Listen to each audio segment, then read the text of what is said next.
Gente muy querida, les saludo. Qué bueno que todavía están acompañándonos en este curso. Estamos ya en la recta final. Esta es nuestra última sesión. Sin embargo, quiero decirles que eh, habrá otro curso que va a complementar este que se llama la cosmovisión cristiana y va de la mano con lo que he venido enseñando en este curso. Así que no pierdan la oportunidad también de ver ese otro curso porque va a reforzar y va a apuntalar mucho de lo que hemos estado viendo en este primer curso. Bueno, muy bien. Me gustaría ir al libro a la carta de Pablo a los Colosenses en el capítulo 2. Es una carta muy interesante, toda la carta de Colosenses es muy interesante, pero particularmente en ese capítulo 2, Pablo, ¿verdad? Comienza diciendo, le dice a los hermanos que él quisiera que estén informados de todo lo que le está sucediendo, pero especialmente para que se mantengan unidos en amor y puedan enriquecerse con toda. Entonces ahí dice dos palabras claves para nuestro entendimiento. Dice, para que puedan enriquecerse con toda convicción y entendimiento. Convicción y entendimiento. Ya vamos a hablar un poquito sobre eso. Pero qué interesante. La carta va escrita para reforzar convicciones y reforzar el entendimiento de estos hermanos. Y dice posteriormente en el siguiente verso, dice, para que nadie les engañe con, con argumentos capciosos. Fíjese, argumentos capciosos. Luego, más adelante, en el verso 8, dice que nadie les engañe, que nadie los cautive por medio de vanas y engañosas filosofías que siguen el criterio humano, ¿verdad? El criterio de este mundo, pero no el de Cristo. Interesantísimo, porque vamos a estudiar este texto y vamos a ver en el contexto de qué está hablando Pablo, a qué se está refiriendo y por supuesto todas las implicaciones que esto tiene para este estudio que hemos desarrollado. Acuérdense que nuestra premisa ha sido que el cristiano tiene que ser crítico en su forma de pensar. No puede ser incauto, no puede ser ingenuo, no puede ser una persona superficial en su forma de pensar. Si algo tendría que caracterizar nuestra formación cristiana, nuestra espiritualidad de alguna manera, es que tenemos que ser personas con una lucidez impresionante. Porque precisamente de lo que carece la gente que está en el mundo es precisamente de lucidez, de la habilidad de poder ver las cosas como son, lo que hablábamos anteriormente sobre el discernimiento, ver lo que no se puede ver. Entonces, el cristiano tiene que ser una capacidad con una lucidez impresionante, una habilidad para poder entender la compleja realidad que se le presenta. En cualquiera de los casos y en cualquier etapa o era en la que le toque vivir, el cristiano siempre tiene que ser una persona que muy aguda, incisiva en su forma de presentarse ante esa realidad y de problematizarla, de entenderla, tratar de precisar lo que está en el fondo de cada cosa. Por eso este texto es interesante. Dice, ¿verdad?, que podamos echar mano de la riqueza, ¿verdad? El verso 2, la riqueza que viene por medio de ese entendimiento, que viene por medio, ¿verdad?, el poder ver las cosas como son. Ese entendimiento es importante. ¿Por qué? ¿Por qué nos habla de convicciones y de entendimiento? Porque las convicciones y el entendimiento tienen que ver con la mente, tienen que ver con nuestra forma de entender las cosas, ¿verdad? Es decir, nuestras convicciones se van afinando. Es decir, cuando algo llega a ser una convicción, es porque ya no es una idea que está flotante en el aire, ya no es un pensamiento aislado, no. Cuando algo llega a ser una convicción en el cristiano, es porque es algo que lo hemos dudado primero, lo hemos sopesado, lo hemos validado y finalmente hemos tenido la confirmación por la revelación que es cierto. Y cuando algo se convierte en una convicción, es porque ya no es una idea abstracta, sino que lo hemos incorporado en nuestra práctica cotidiana. En otras palabras, cuando algo es una convicción, es porque ha removido la mentira que antes ocupaba ese espacio en nosotros y que por lo tanto tenía una influencia, ejercía un gobierno sobre nosotros, pero eso se ha desplazado por causa de la verdad y entonces han llegado a estas convicciones espirituales. Entonces, las convicciones y el entendimiento. Pero fíjense, para que puedan conocer el misterio de Cristo, en el cual están contenidas, ¿verdad?, la sabiduría. Es decir, el fin último es conocer a Cristo, en quien reposa toda la sabiduría, ¿verdad? Todos los misterios de la sabiduría. Es interesantísimo este texto porque de lo que nos está hablando el apóstol aquí, el apóstol Pablo, es que si nosotros tenemos a Cristo en el lugar donde va, ese cristocentrismo, ese tener a Cristo en la posición correcta, nos va a ayudar a ganar convicción, a ganar entendimiento, y eso precisamente es lo que nos va a proteger. Es decir, cuando nosotros tenemos ese conocimiento de quién es Cristo, hemos develado ese misterio para los de afuera, para nosotros, ¿verdad? Es algo que nos ha llegado revelado por el Espíritu.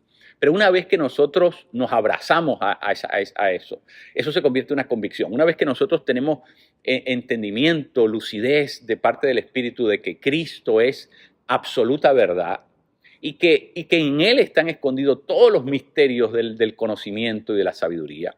Cuando nosotros tenemos posesión de eso, entonces nosotros podemos presentarnos ante cualquier cosa con la entera seguridad, con el convencimiento pleno y con la certidumbre interna de que nosotros estamos pisando sobre algo sólido. El gran problema del cristianismo, o bueno, digamos del cristianismo occidental mayormente, es que se repliega fácilmente. Se ha desarrollado una especie de complejo de inferioridad.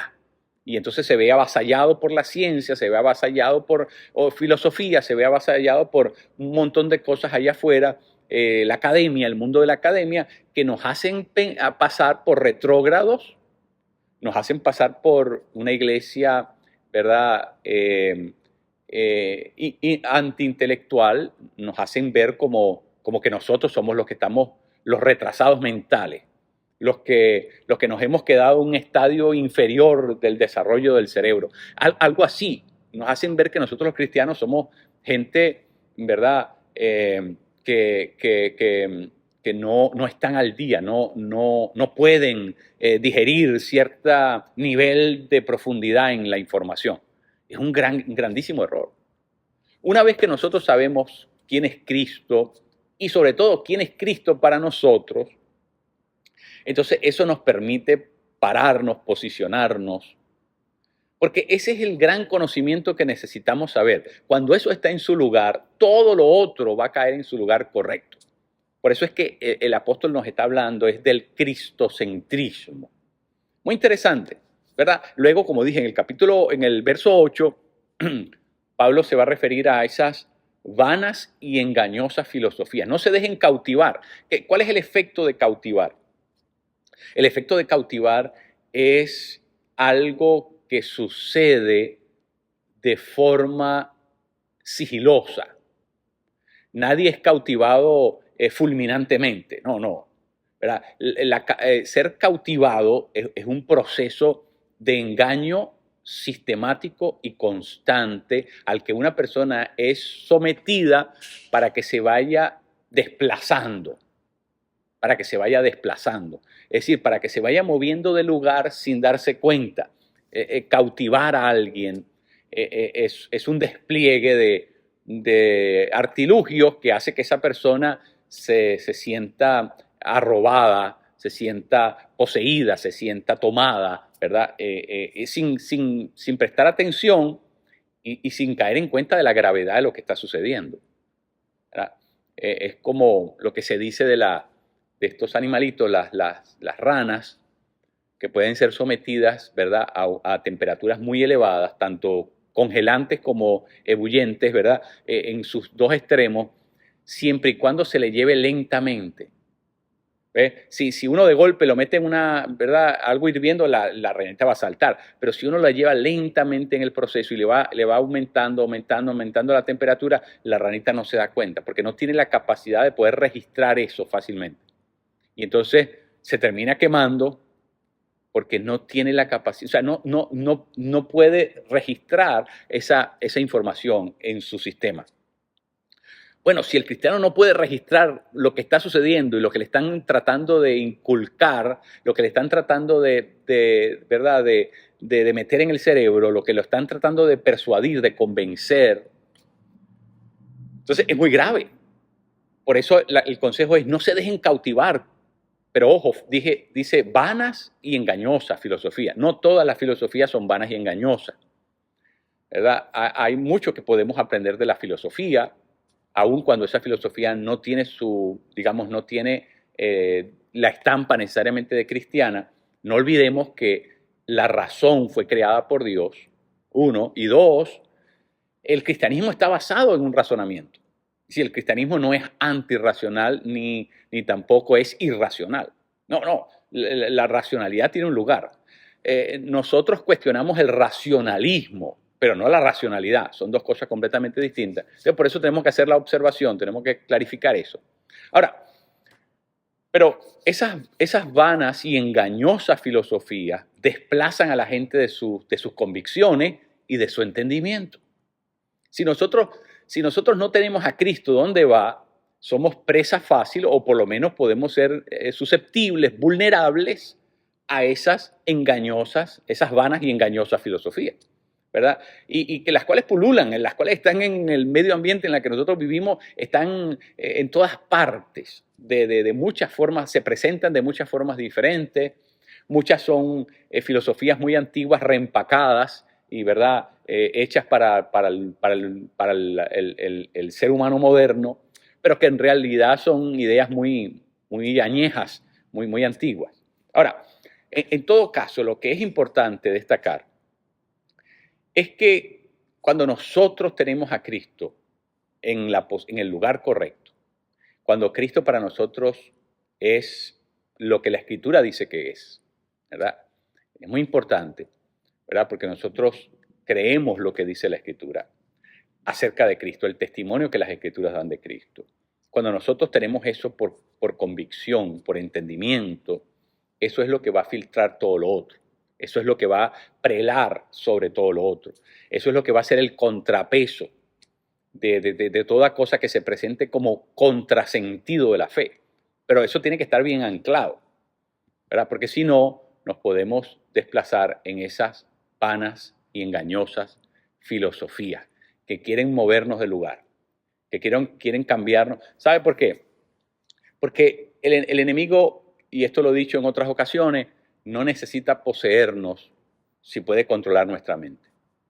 Así que el enemigo va a tratar de disuadirnos a nivel de nuestro entendimiento, porque cambiando nuestra convicción aquí, entonces eso nos va a hacer movernos, nos va a hacer desplazar. Ya no vamos a poder estar firmes, arraigados, cimentados en la roca, que es Cristo, sino que vamos a poder ser movibles, y eso lo que implica es que nos vamos a extraviar, vamos a terminar fundándonos o estableciendo nuestros criterios en algo que, ¿verdad?, como dice, que siguen criterios humanos, dice Pablo, y que están en conformidad con el mundo. Dos cosas diferentes. Criterios humanos, ¿verdad?, es lo que el ser humano produce a nivel de su forma de concebir las cosas.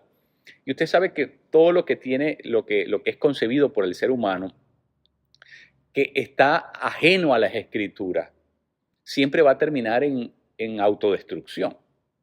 El ser humano tiene algo y es que separado de Dios, siempre desemboca sus acciones en el mismo lugar. Separado de Dios, siempre hay una tendencia humana que tiene que ver con su condición de ser caído, de ser pecaminoso, que lo hace proclive siempre a una forma de organizar su vida que es completamente ajena al deseo de Dios. Y por lo tanto, si el criterio en el cual nosotros vamos a basar nuestras opiniones y nuestro proceder, nuestra conducta, nuestra ética, son criterios humanos completamente divorciados, desconectados de las escrituras, bueno, es obvio que va a haber un extravío. Pero no solamente son cosas, filosofías que están conforme al criterio humano, sino que además son filosofías que están conforme al mundo. Y el mundo ya no es solamente lo humano. Cuando la Escritura nos habla del mundo, ¿verdad? Nos está hablando de esa esfera de las tinieblas, ¿verdad? Porque Satanás también opera a nivel de las ideas. Es decir, su catálogo de actividad no excluye el mundo del pensamiento, no. Dentro de su catálogo de actividad también está incluido las filosofías. Y por lo tanto, si nosotros no tenemos la pericia, la habilidad espiritual, el discernimiento, como decíamos, entonces no podremos saber qué es lo que viene oculto al interior de esa filosofía. Entonces no voy a poder discriminar con qué me quedo y con qué no me quedo de esto, sino que voy a ser cautivado fácilmente. Y como dije, cautivado usualmente es algo que no nos damos cuenta hasta que ya estamos en las fauces de ese que nos quiere tragar. ¿Entiende? La palabra cautivar no es algo de lo que nos damos cuenta hasta que estamos casi por ser imbuidos. Y por lo tanto, como gente de fe, nosotros tenemos que tener la habilidad de poder saber eso de antemano. Y precisamente por eso es tan importante, ¿verdad? Que nosotros tengamos cimiento, estemos fundados en lo que es. Porque es a partir de ese criterio, el criterio, fíjense, filosofías que están conforme al criterio humano y conforme al mundo, pero no conforme a Cristo. Es decir, ¿cuál es la referencia? Pablo siempre regresa a una sola referencia, y esa referencia es Cristo. Pero no es Cristo como yo me lo imagino. Es decir, por eso la Reforma Protestante lo que afirma es solo la Escritura. Solo la Escritura. No afirma, creemos en Cristo como la revelación de Dios solamente. No. ¿Por qué? Porque si el Cristo al que yo me estoy refiriendo no es el Cristo de las Escrituras, yo me puedo imaginar cualquier Cristo. Y eso ha pasado 1001 veces en la historia de la Iglesia. Todas las herejías, ¿verdad?, que tienen que ver con la persona de Cristo, son Cristos que no se corresponden a las Escrituras. Porque el Cristo que se corresponde a las Escrituras es uno solo. Por lo tanto, la afirmación de la Reforma es solo las Escrituras. Es decir, queremos regresar a entender lo que las Escrituras dicen, y por eso el Cristo en el que nosotros creemos es el Cristo conforme a las Escrituras. Y por lo tanto, es en las Escrituras que nosotros conocemos a Cristo. Es por medio de ellas que nosotros lo conocemos. Es ahí donde recibimos la revelación. Entonces, eso es importante, ¿verdad? Porque hay argumentos capciosos, ya lo dijo Pablo en ese capítulo, hay argumentos capciosos. Pero si usted sigue leyendo el capítulo, se va a dar cuenta de que todo esto desemboca en el hecho de que Pablo, ¿verdad?, llega al punto en que dice, Por lo tanto, dice, no se dejen, ¿verdad? Que nadie, ¿verdad? Que nadie les imponga lo que van a comer, que nadie les diga lo que tienen que no toquen, que no miren, que no... ¿De qué está hablando? Porque eso como que... Bueno, es que la filosofía a la cual estaban siendo expuestos estos hermanos en la iglesia de Colosa, eran filosofías que los querían arrastrar, los querían mover de la fe en Cristo y llevarlos a prácticas que tenían que ver con prácticas relacionadas con el judaísmo.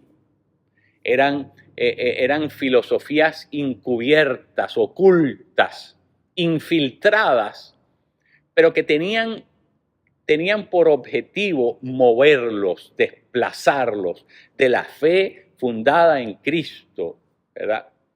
Y moverlos de nuevo hacia la ley mosaica. La fe cristiana no está basada en la ley. La fe cristiana está basada en lo que creemos, pero no es una ley basada en una ordenanza, sino en una convicción. Son dos cosas diferentes. Es decir, nosotros tenemos que estar convencidos. No hacemos la cosa ¿verdad? Simplemente porque es lo que nos corresponde hacer. No.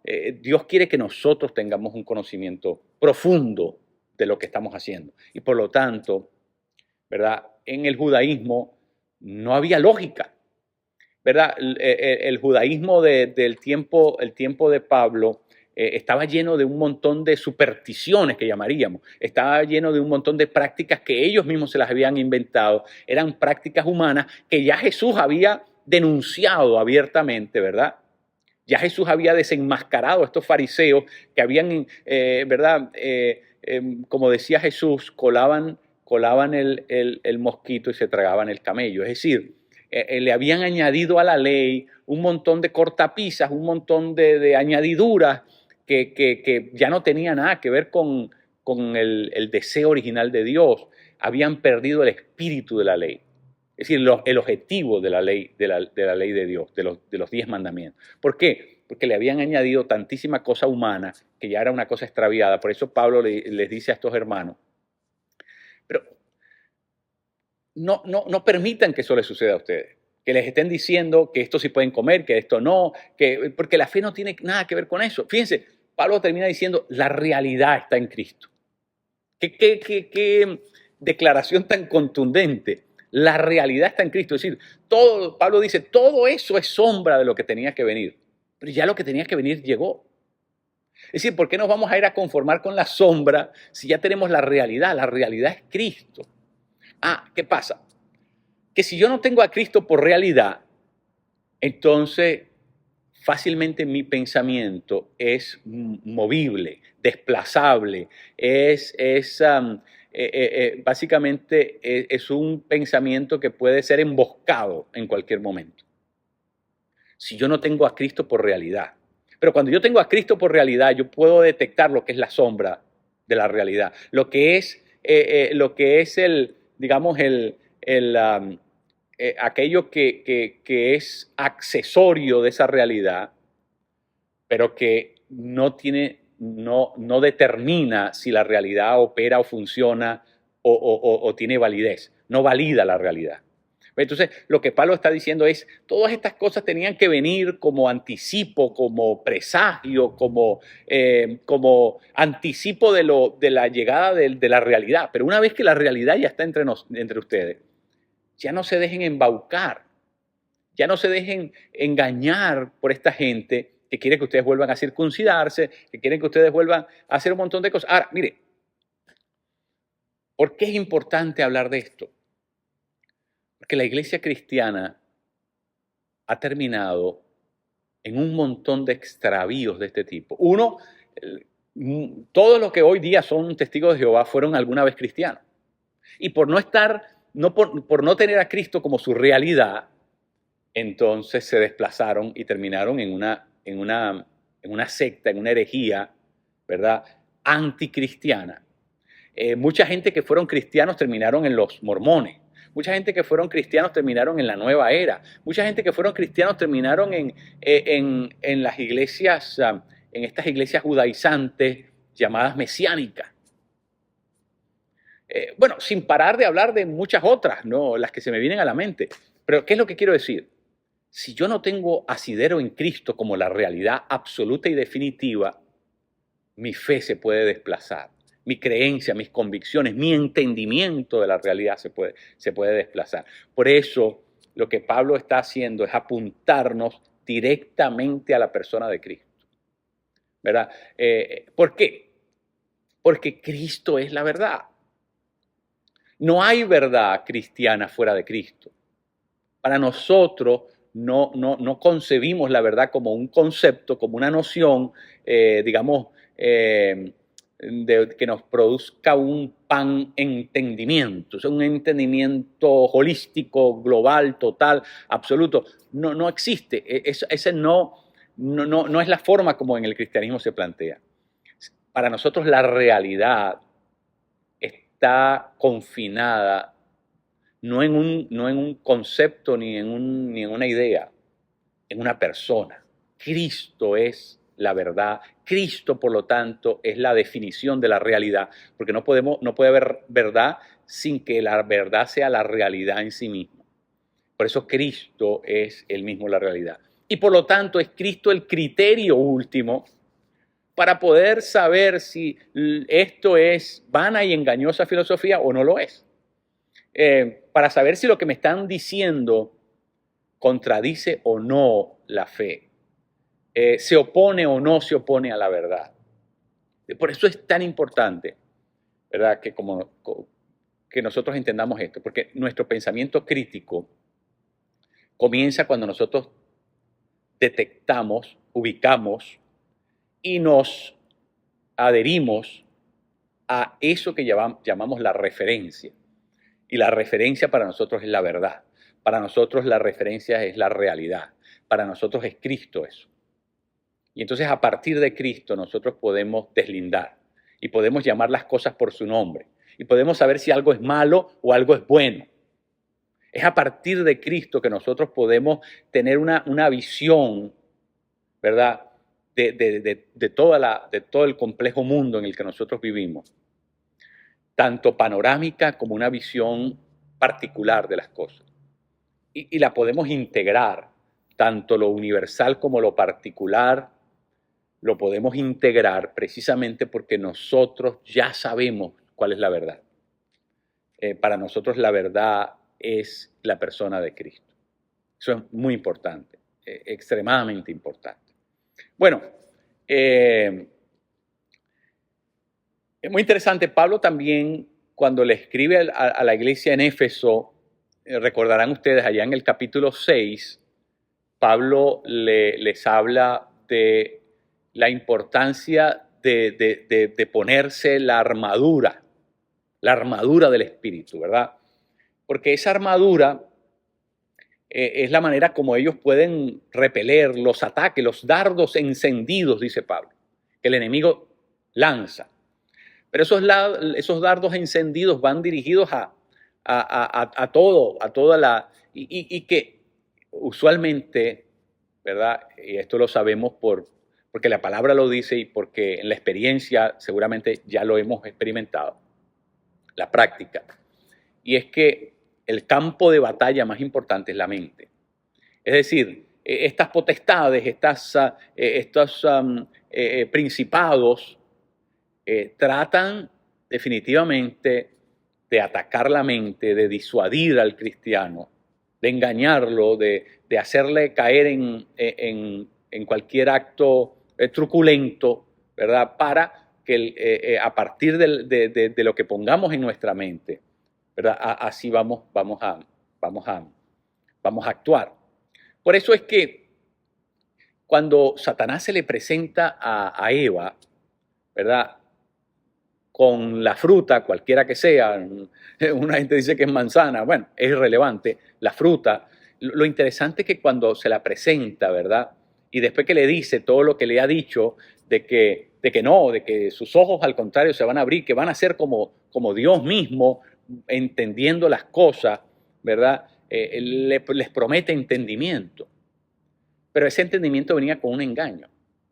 Pero qué interesante que la Biblia dice que Eva vio que la fruta era agradable a los ojos y era deseable. Es decir, el enemigo desde el Edén hasta el día de hoy sigue operando de la misma manera. Trata de engañarnos. Su modo de operación siempre tiene que ver con el engaño. Y el cristiano tiene que ser una persona que tiene una habilidad especial para detectar los engaños. Porque si no, imagínense, el enemigo nos va a poder desacelerar, paralizar, destruir.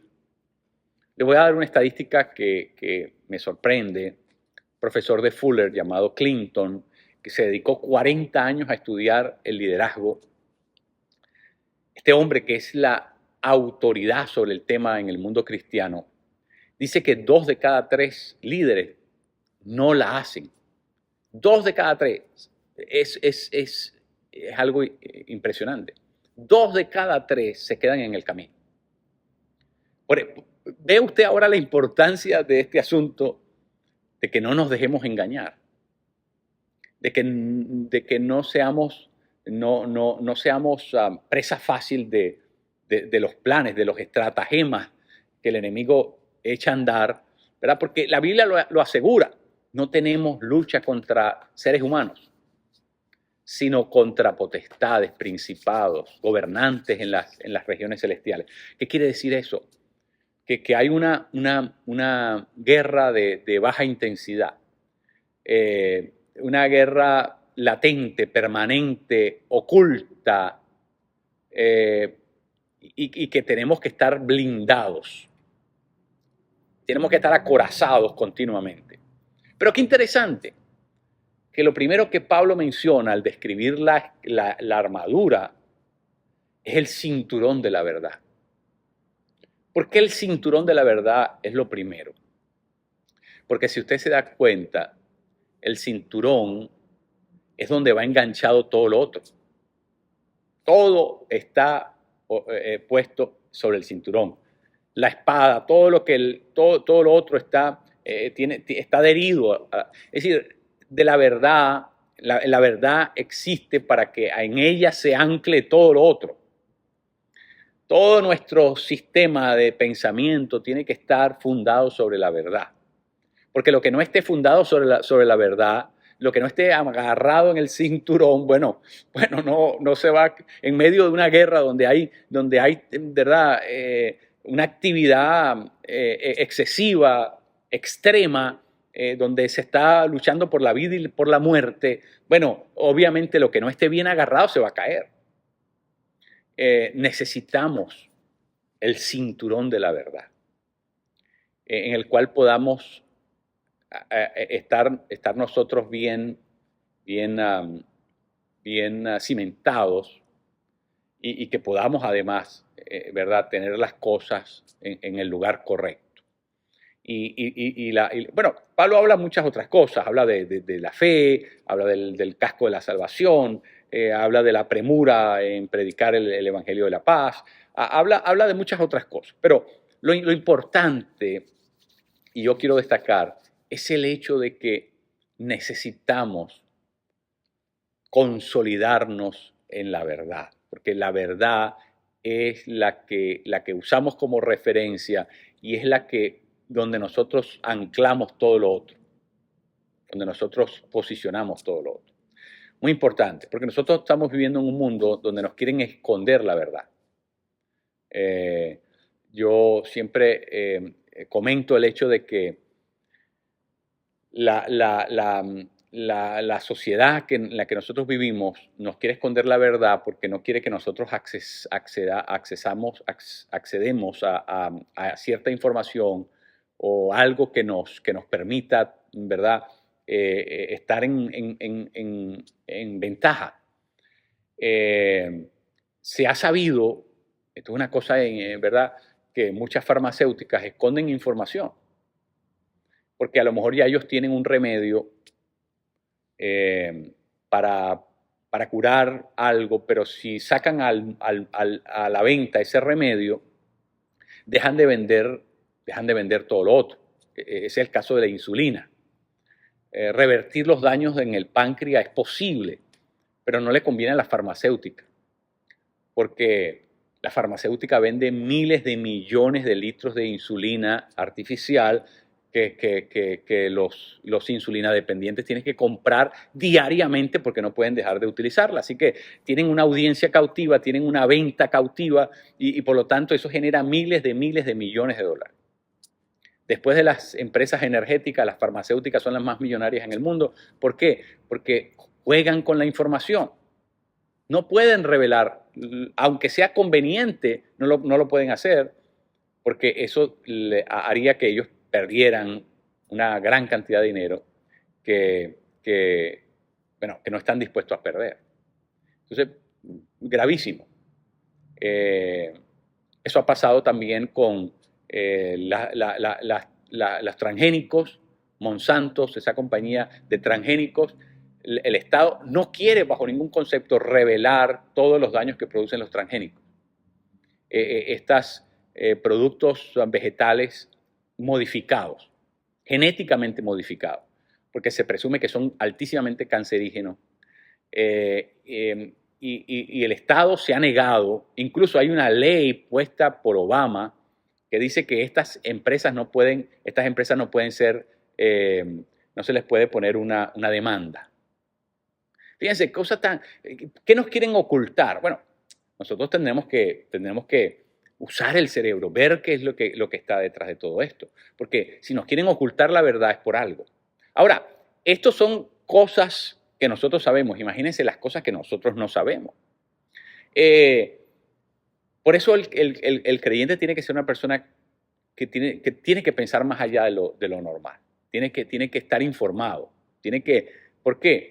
Porque si no, somos presa fácil de muchas cosas que pueden doblegar nuestro pensamiento y que pueden enrumbarnos en la dirección incorrecta y que pueden llevarnos a prácticas que son destructivas. Por ejemplo, ¿qué ganáramos si somos gente de fe, muy consagrados, muy avesados y muy audaces en nuestra forma de vivir la vida creyente, pero no conocemos que nos estamos alimentando con algo que nos está destruyendo? Bueno, entonces, por ser ingenuos, incautos, nuestra vida ministerial se acortó sustancialmente porque nosotros no caímos en cuenta de que estábamos, ¿verdad?, practicando algo que debimos haber comprendido primero. Por eso la Escritura también nos enseña, nos alerta. Dios nos da pauta para que nosotros, ¿verdad?, podamos vivir la vida que nos toca vivir, pero de nuevo, usando lo que Dios nos dio a usar, que es el entendimiento, el raciocinio, que podamos pensar críticamente. Pensar críticamente, de nuevo, como les dije, no es volvernos paranoicos y ¿verdad?, desarrollar un complejo de persecución y de conspirativo. No, significa que nosotros tenemos siempre que preguntar, bueno, ¿qué es lo que hay detrás de esto? ¿Qué es lo que es tan importante saber lo que me están diciendo como lo que no me están diciendo? Y como gente de fe nosotros tenemos que ser capaces de precisar eso. Pero bueno, la verdad no solamente me la quieren esconder, la verdad la quieren sacar de su lugar. Es decir, la quieren convertir en algo privado. ¿Por qué? Porque lo que la sociedad pluralista, el pluralismo, ¿verdad?, en la sociedad en la que nosotros vivimos, lo que quiere es que las cosas de la fe sean cosas privadas. Es decir, practica lo que tú quieras, lo que se te venga en gana, ¿verdad?, pero hazlo privadamente, que eso no tenga repercusiones en la vida social y que eso no sea de carácter prescriptivo. ¿Por qué? Porque la sociedad en la que nosotros estamos viviendo se está desplazando de la verdad. Y no quiere que nadie le diga qué cosa es la verdad. No quiere tener referencia. Quiere que cada quien determine su propia verdad, pero en privado. Y que solamente se acepte como verdad lo que por consenso social la gente determina que es la verdad. Peligrosísimo. Peligrosísimo porque si nosotros, ¿verdad?, caemos en esa avalancha, nos dejamos venir con esa avalancha, ¿verdad? ¿Qué va a pasar? Bueno, lo que estamos diciendo es que vamos a limitar a Cristo a hacer algo de nuestra vida privada. Y entonces ahí se cumple aquello, lo que dice la Escritura, ¿de qué vale tener una luz que la ponemos bajo el almud, ¿verdad? Bajo una caja, bajo un cofre. Es decir, ¿de qué vale tener una luz que está guardada, que no puede alumbrar? Eso es lo que va a decir. Ajá, ahora tenemos la verdad, pero la sociedad quiere que la confinemos al mundo privado. Entonces me están estorbando, están estorbando el radio de actividad que tiene la verdad. Esa es la sociedad en la que nosotros estamos viviendo. Y si nosotros no reparamos a entender esa dinámica, entonces lo que va a suceder es eso. Vamos a tener la verdad, pero la vamos a tener dentro de un cofre, dentro de un baúl, dentro de una caja. No tiene ninguna utilidad, no tiene ninguna función. Entonces, por eso es que tenemos que entender que este asunto es un asunto bien complicado y que nosotros tenemos que pensar con los criterios de Dios. Tenemos que ver siempre, ¿verdad? Cuando nosotros tomamos a Cristo como el centro, como la referencia, como el nivel, ¿verdad? El nivel es lo que se usa para saber si algo se desplazó, está inclinado o no está inclinado. El nivel nos dice qué es lo que hay. El nivel hace un diagnóstico rápido de cuál es la situación, ¿verdad? Porque si lo dejamos a nuestra vista algo pudiera verse como que está en nivel, está en escuadra, está en su proporción correcta, pero no es así. Por eso es que nosotros tenemos que siempre tener la referencia, porque de lo contrario no podremos detectar dónde está la mentira. No podemos detectar qué es lo que está detrás de él. Y fíjese, Cristo es la palabra. La Escritura dice que Él es la palabra viva. Entonces, nosotros que somos de Cristo, tenemos que tener un conocimiento, porque todo lo que está inspirado, el espíritu de la profecía, ¿verdad? Cristo mismo es el testimonio vivo del espíritu de esa profecía. Y por lo tanto, la iglesia tiene que regresar al conocimiento profundo de las Escrituras. Así fue como terminé la lección anterior y quiero repetirlo hoy en esta ocasión de nuevo. ¿Por qué? Porque a no ser que nosotros tengamos arraigo en la palabra, nos van a meter gato por liebre, nos van a cautivar. Usted no se imagina la cantidad de pastores que yo conozco que comenzaron en sana doctrina, que comenzaron ¿verdad?, en creyendo las cosas que son ortodoxas, que pertenecen al cristianismo clásico, ¿verdad? El mero cristianismo del cual hablaba C.S. Lewis, ¿verdad? Pero que se han movido, se han desplazado y hoy practican cosas insólitas. O han mezclado el cristianismo con un batiburrillo de otras ideologías, de otras corrientes. Y entonces es un amasijo extraño de cosas que son, ¿verdad?, ilusiones. Han terminado por ser encantadores de serpientes. En vez de ser predicadores, líderes, hombres de iglesia, mujeres, han terminado por ser, ¿verdad?, vendedores de fantasía, de ilusiones. ¿Y por qué? Bueno, eso sucede cuando nosotros nos desplazamos de las Escrituras. Por eso tenemos que regresar al principio de la Reforma. Solo la Escritura. Solo la Escritura. Es decir, nuestra fuente autenticadora de la verdad es la Escritura misma. La Escritura no necesita que nadie la ratifique como verdad. La Escritura es verdad por sí sola, por sí misma. La evidencia interna de las Escrituras valida que es la verdad. No necesita que nadie la confirme como la verdad. De la misma manera que Dios no necesita que nadie lo valide como Dios. Dios no necesita el testimonio de nadie para ratificarse en su posición de Dios. No necesita ganar las elecciones para que se ratifique como de la misma verdad, de la misma manera la verdad no necesita ser demostrada. No necesita ser demostrada, necesita ser creída. Necesita ser tomada en serio. Y la iglesia de Cristo está llamada, ¿verdad? Si nosotros de verdad creemos que la Escritura es la revelación de Dios, es por medio de la cual lo conocemos a Él, entonces tenemos que tomarnos eso en serio. Tenemos que tomarnos en serio eso. Y eso significa que tenemos que ser gente muy profunda en las Escrituras, que nos movemos en eso, que pisamos en eso. Y que a partir de las Escrituras nosotros podemos discernir lo que nos está rodeando, lo que nos están tratando de decir, lo que nos están convenciendo. Podemos tener una visión, ¿verdad? Y bueno, y por otro lado, también es importante recordar que nosotros como creyentes no podemos replegarnos del mundo del conocimiento de la ciencia, del conocimiento humano. Por eso Pablo decía, bueno, escudriñarlo todo, retener lo bueno. Nosotros tenemos que también participar, porque nosotros, para poder presentar de manera coherente el Evangelio, también necesitamos saber qué es lo que está pasando allá afuera.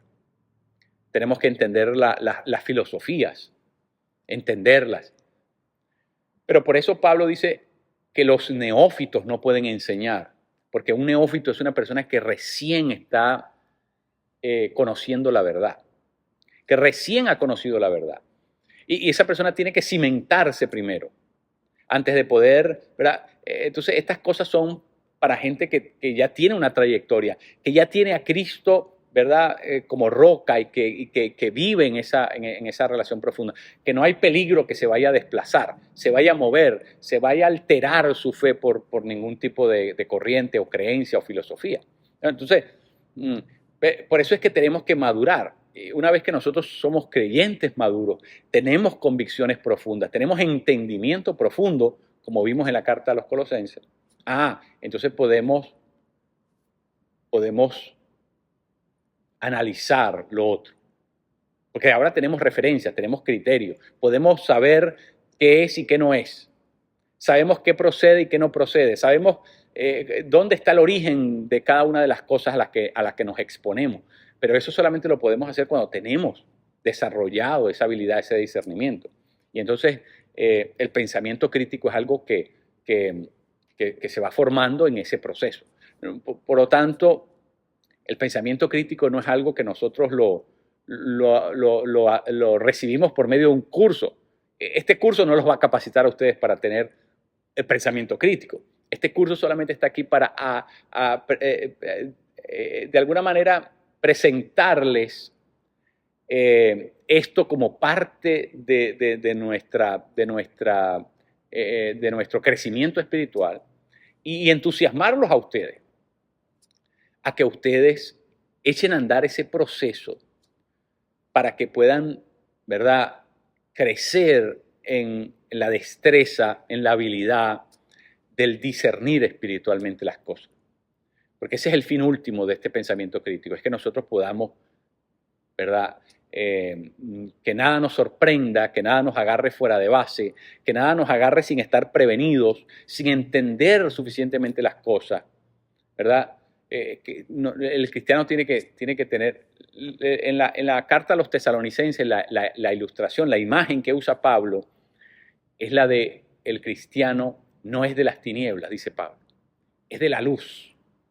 Por lo tanto, el de las tinieblas hace las cosas en la noche, en la oscuridad, pero el que es de la luz, ¿verdad?, es la persona que está alerta. El que está alerta, el que tiene los ojos abiertos, el que no se duerme, el que está vigilante. El cristiano tiene que aprender a vivir en un estado de vigilancia, de vigilancia espiritual. Y por supuesto, esto significa que nosotros tenemos que saber identificar lo que se mueve, lo que quiere entrar dentro de nuestro espacio. Y por lo tanto ese radar de discernimiento tiene que estar activado continuamente. Porque hay muchas cosas que quieren entrar dentro de nuestro espacio, que quieren disolver nuestra fe, que quieren desplazarnos en direcciones completamente infructuosas, destructivas. Y aún cuando usted lee el testimonio del Nuevo Testamento, Pablo hace referencia a mucha gente que se ha desplazado. Incluso en Pedro y en Judas se mencionan los llamados falsos maestros. Peligrosísimo, porque ya en tiempos del Nuevo Testamento había, ¿verdad? Hubo estos falsos maestros. Entonces, ¿qué quiere decir eso? Que si pasó allá, ¿cuánto no más puede pasar ahora? Y entonces, si nosotros como iglesia no tenemos el pensamiento crítico, la habilidad para poder discernir lo que está detrás, lo que se mueve detrás de las cosas, entonces es muy peligroso. Definitivamente es muy peligroso.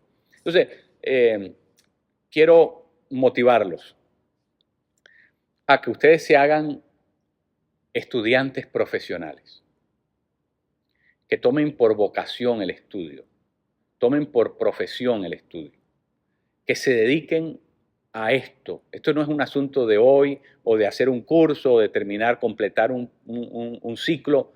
No. Toda la vida tenemos que estar, ¿verdad? Continuamente llenándonos de la Escritura, conociéndola, profundizando en ella y profundizando en conocer lo que nos rodea para que nosotros podamos alertar, podamos discernir, podamos advertir de lo que se mueve, de lo que está presente, y es decisivamente muy importante. Mire, cuando usted estudia la historia relacionada al hundimiento de ese barco que se llamó el Titanic, ¿verdad? El Titánico, el Olímpico y el Titánico eran dos barcos gemelos que los construyeron, ¿verdad? En Irlanda del Norte. Y estos dos barcos gemelos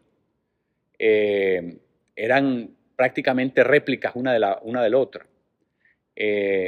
Basado en la guerra que nos habla la mitología griega de los titanes contra los olímpicos, ¿no? Entonces, así, por eso le ponen esos nombres. Pero el Titanic, que supuestamente era el barco que no se podía hundir, era un barco, ¿verdad?, que no tenía ninguna posibilidad de hundirse. Y así lo declararon los ingenieros que lo construyeron. En su primera salida, el barco se hundió. Solamente duró 4 días de trayectoria, ¿verdad? El barco se hundió finalmente el día 15 de abril del 1912. 15 de abril de 1912. Pero mire, cuando uno estudia la historia del Titanic, al Titanic le hicieron por lo menos 13 llamadas previas. Es decir, otros barcos que habían surcado la misma trayectoria que llevaba el Titanic en dirección hacia Nueva York, hacia la costa atlántica de los Estados Unidos, le habían mandado mensajes y en algunos casos les habían dicho: hemos parado la máquina de nuestro barco esperando que la luz del sol salga para poder retomar nuestra travesía, porque esto está lleno de icebergs. El Titanic nunca hizo caso de las advertencias que le hicieron estos barcos. Nunca recortaron la velocidad de la maquinaria que llevaban. Es decir, nunca soltaron el paso que llevaban de 19 nudos, ¿verdad? Eran grandes calderas que consumían cientos de toneladas de carbón todos los días. Y esas calderas nunca se detuvieron, nunca desaceleraron, nunca cortaron, nunca, en otras palabras, el Titanic hizo caso omiso a las advertencias. Si la iglesia de Dios sigue su travesía y no hace caso a las advertencias de que tenemos que discernir el mundo en que vivimos, tenemos que entender, problematizar esto, tenemos que estar preparados, alistados, tenemos que estar alerta. Si no entendemos eso, bueno, nuestra suerte puede ser la misma del Titanic, ¿verdad? Nos podemos hundir y terminar como el Titanic, 3.000 pies debajo del nivel del mar. Muy curioso, porque en la mitología griega los olímpicos le ganaron al Titanic, a los titánicos. En la mitología griega se cumplió, ¿verdad? Los titánicos perdieron. Bueno, el Titanic perdió, y perdió porque no reparó a entender su realidad. No quiso comprender su realidad. Quiso seguir su marcha como si ninguna cosa estuviera sucediendo, y eso le costó la vida a casi 800 personas. Bueno, algo trágico, algo terrible. No queremos que eso se repita con la historia de la iglesia.